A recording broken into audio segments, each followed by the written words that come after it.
Sinubukan ng North Korea ang isa sa pinakamakapangyarihang long-range ballistic missiles nito noong Lunes, sinabi ng Seoul at Tokyo, isang araw matapos maglunsad ng short-range na armas ang bansang armadong nuklear sa dagat ng Japan.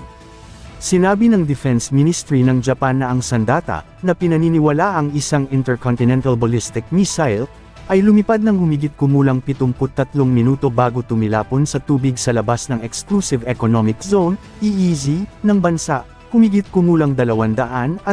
kilometro sa kanluran ng Okushiri Island ng Hokkaido. Sa Seoul, mahigpit na kinundena ng South Korean Presidential Office ang sinabi nitong paglulunsad ng isang solid-fueled ICBM, kung saan si Pangulong Yoon Suk Yeol ay nag-utos ng magkasanib na pagtugon kasama ng US at Japan sa pamamagitan ng paggamit ng tunay na mga bansa, Time Missile Information Sharing System. Ang missile ay lumilitaw na inilunsad sa isang lofted na trajectory, ibig sabihin ay pinaputok ito sa isang matarik na patayong landas, na tumama sa pinakamataas na altitude na higit sa 6,000 kilometro at naglalakbay sa paligid ng 1,000 kilometro, sinabi ng Japanese Defense Ministry.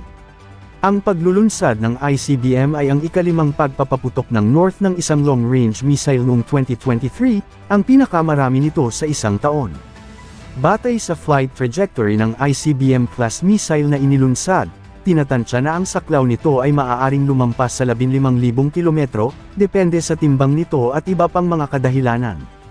Sinabi ni Miyake na nakikipagtulungan ng Japan sa South Korea at sa US upang pag-aralan ang paglulunsad. Sa pagsasalita sa isang komperensya ng balita noong Lunes, sinabi ng nangungunang tagapagsalita ng gobyerno ng Japan na ang Tokyo ay nagprotesta sa pinakabagong paglulunsad ng missile sa pamamagitan ng embahada ng Pyongyang sa Beijing.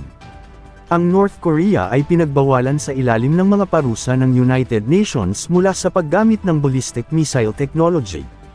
Ang mga aksyon ng Hilagang Korea, kabilang ang paulit-ulit na paglulunsad ng mga ballistic missiles, ay isang banta sa kapayapaan at seguridad ng ating rehiyon at internasyonal na komunidad, at talagang hindi katanggap-tanggap.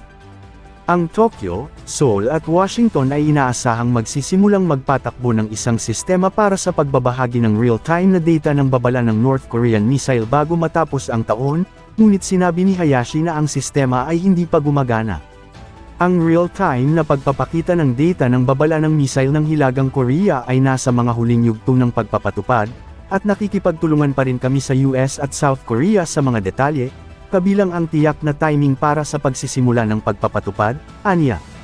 Kinundina din ng White House ang paglulunsad, kung saan ang tagapayo ng pambansang seguridad ng US na si Jake Sullivan ay nakipag-usap sa telepono sa kanyang mga katapat na South Korean at Japanese kasunod ng sinabi ng Washington na isang intercontinental ballistic missile test. Huling inilunsad ng North Korea ang isang ICBM noong Hulyo, nang magpaputok ito ng bago nitong HWASONG-18 solid fuel missile. Ang paglulunsad noong Lunes ay dumating ilang oras lamang matapos magpaputok ang North ng isang short-range missile sa tubig sa labas ng EEZ ng Japan. Sinabi ng Defense Ministry sa Tokyo na ang missile ay lumipad ng humigit kumulang 400 kilometro bago tumilapon sa dagat ng Japan. Noong nakaraang linggo, idinaos ng US at South Korea ang pangalawang pulong ng kanilang Nuclear Consultative Group, kasama ang Yonhap News Agency na nag-uulat noong weekend na ang dalawang kaalyado ay nagplano na gumawa ng magkasanib na mga alituntunin sa isang diskarte sa pagtatanggol ng nuclear sa kalagitnaan ng susunod na taon at magtatag ng isang integrated system upang hadlangan ang North Korea sa paggamit ng mga sandatang nuclear nito. Pinuna ng Defense Ministry ng Hilagang Korea ang plano, kung saan sinabi ng isang tagapagsalita noong huling bahagi ng linggo na ang hakbang ay isang bukas na deklarasyon sa komprontasyong nuclear upang gawin ang paggamit ng mga sandatang nuclear laban sa DPRK bilang isang fait accompli sa kaso ng emerhensya. Ang DPRK ay ang acronym para sa formal na pangalan ng North, ang Democratic People's Republic of Korea. Ang Hilagang Korea ay gumawa ng mabilis na pag-unlad sa pagsusulong ng mga programa ng missile at nuclear weapons nito sa mga nakaraang taon, na nagsagawa ng mga pagsubok sa makapangyarihang mga bagong sistema na nilayon upang hampasin ang mga base ng US at kalyadong sa South Korea at Japan, na nag-host ng karamihan sa mga puwersang Amerikano sa rehiyon. Noong nakaraang buwan, pinabulaanan ng Pyongyang ang sinabi nitong matagumpay na paglulunsad ng kanyang unang military spy satellite.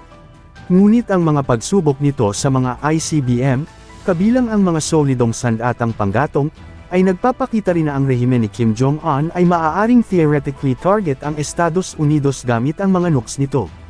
Ang solid fuel missiles, sa partikular, ay nag-aalok ng mga makabuluhang pakinabang para sa Hilagang Korea kaysa sa mga sandatang may likidong gasolina na bumubuo sa karamihan ng arsenal ng Pyongyang. Ang mga ito ay mas madaling i-deploy at maaaring matanggal ng mas mabilis, na nagbibigay sa Estados Unidos at mga kaalyado nito ng mas kaunting oras para sa mga satellite nito na makita at alisin ang mga ito. Sinabi ng North Korea noong Nobyembre na matagumpay nitong nasubak ang mga bagong solid fuel engine para sa mga intermediate-range ballistic missiles, ang pinakabagong sandata ng bansa na may kakayahang palihim na tumama sa Japan.